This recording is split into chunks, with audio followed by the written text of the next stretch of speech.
Listen, friend. Things have gotten out of hand with you, my friend, again. Some people are having serious problems with you. It's at a point where I gotta talk to you and tell you it's what it is. We reviewed The Irishman.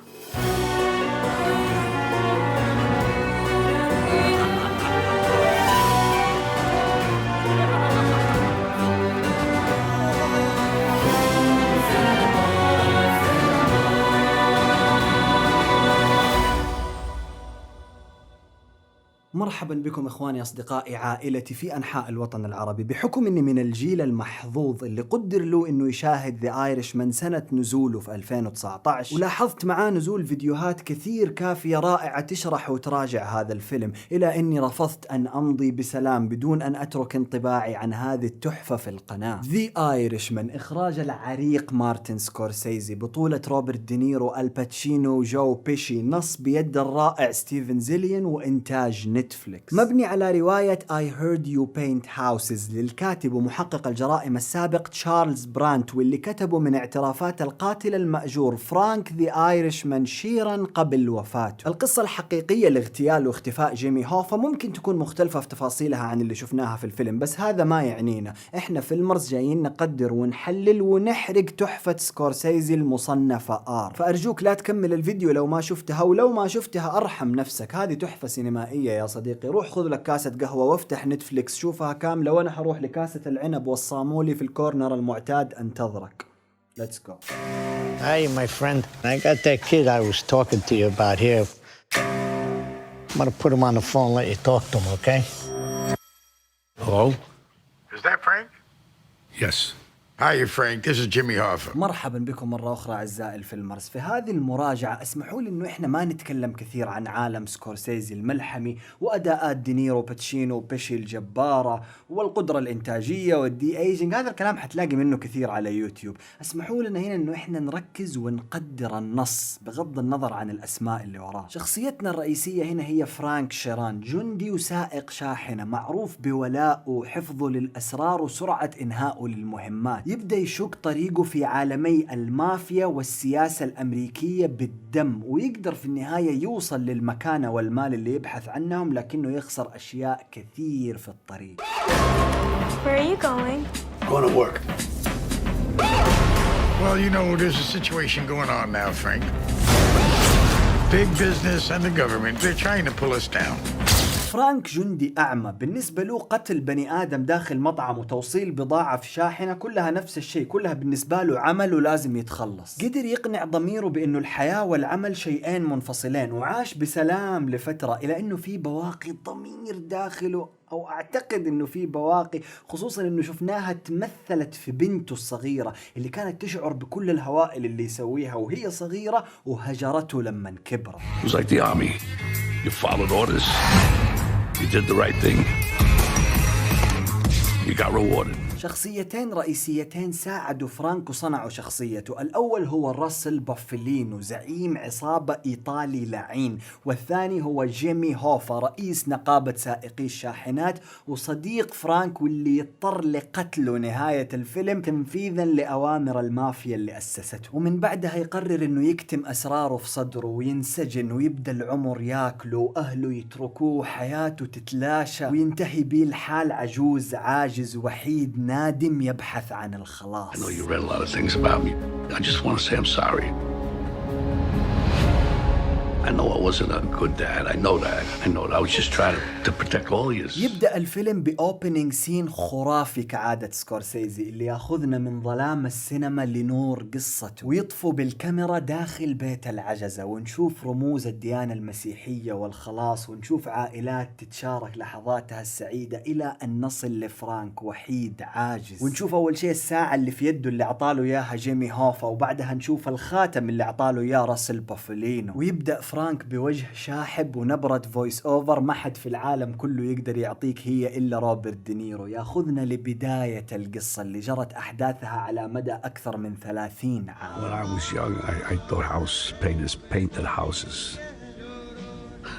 What did I know? صعب انك تخرج بثيم او موضوع واحد من هذا الفيلم. ذا ايرشمان يتكلم عن الطموح، الالتزام، العائلة، الأبوة، يستعرض سياسة دولة ومؤامرات عصابات، لكن الموضوع الأكثر تأثيرا علي أنا شخصيا في هذا الفيلم كان العمر، الكبر. سكورسيزي بعراقته وخبرته وعمره قدر يورينا آثار التقدم في السن والكبر بطريقة فنية موجعة. عامل السن اللي وظفه العجوز سكورسيزي لتقديم قصة العجوز فرانك شيران بأداء العجوز روبرت دينيرو كانت معالجة ما أبالغ لو أقول لك ما حتلاقي أفضل منها لهكذا قصة. فرانك من السجن عشان يروح يعيش في البيت لوحده، عشان ينتقل لدار عجزة ياكله المرض والعمر. فرانك ذا ايرشمان شيران حافظ السر وصابغ البيوت يروح عشان يختار تابوته وقبره بنفسه. They're all gone. Frank, it's time. It's time you say what happened. ايش تبغاني اقول عن فريمات سكورسيزي، حركة كاميرته والوانه؟ انتهى الكلام يا صديقي. ولا الإديت المحبوك اللي خلى 3 ساعات ونص تعدي بسرعة. اختيارات الموسيقى البديعة واختيارات الصمت ايضا. تقريبا في نهاية الفيلم من اللحظة اللي يعرف فيها فرانك شيران انه it's what it is تنقطع الموسيقى ونعيش مع فرانك شيران في صمت صراعه الداخلي مع نفسه نتيجة معرفته انه حينطلب منه انه يقتل اعز اصدقائه.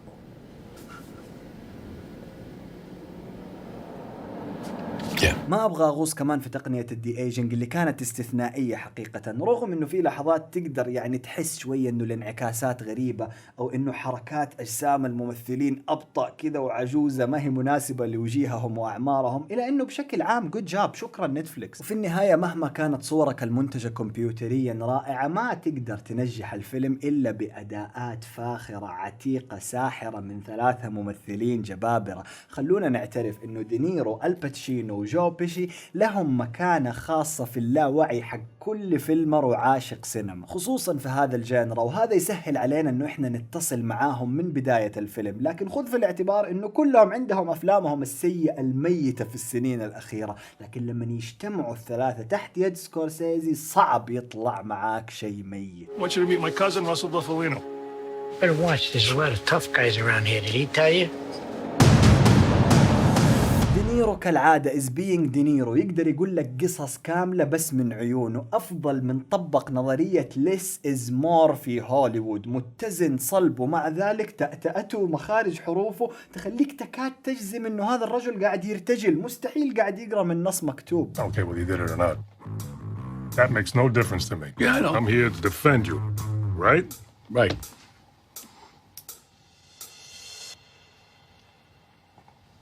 What do you want to know? You want to know if I did it or not? كلنا نحب الباتشينو وهو يزعق وينفجر على العالم، بس صدقوني نحبه أكثر في اللحظات اللي يكون ينفجر فيها ويغلي من جوا بس ماسك نفسه من برا. وسكورسيزي عمل لنا لحظات كثير من هذه في الفيلم. أكثر واحد فاجأني الباتشينو لأنه توقعاتي له كانت الأقل. شكرا سكورسيزي إنك صنعت منه حاجة واخترت له دور لايق عليه بالملي. So you charge with a gun, with a knife you run. وبيشي يا إخوان، اللي شاف جو بيشي في شخصياته في جود فيلس وكازينو حيعرف إنه دائما ثور هائج يبحث عن الدم ويعصب، إلى إنه تشوف الفرق لما راسل بافلينو يقول لك It's what it is. تعرف تشوف هيبة وحضور مخيف مغاير لما تعودنا عليه من جو بيشي، لكنه ناسب الشخصية. You're not afraid of tough guys, are you? I didn't think so. تقييم فيلمر لمارتن سكورسيزي's The Irishman هو 9/10، وفي النهاية أعتقد إنه The Irishman حينحط جنب أفلام عصابات سكورسيزي الخالدة وحيتم تقديره ومعرفة قيمته مع مضي الزمن. إذا كان في درس كبير واحد اتعلمته من The Irishman هو إنه العمر ياكل كل شيء، فحاول إنك تزرع في شبابك ما يمكن حصده في مشيبك ويسهل نهاية عمرك ومخرجك من هذا العالم. Father. Yep. Do me a favor. Don't shut the door all the way. I don't like that. Just leave it open a little bit. You see, some people, not me, but some people, they're a little concerned. I mean, some people, not me, they think that you might be demonstrating a failure to show appreciation. So subscribe and like the video. and always be a film.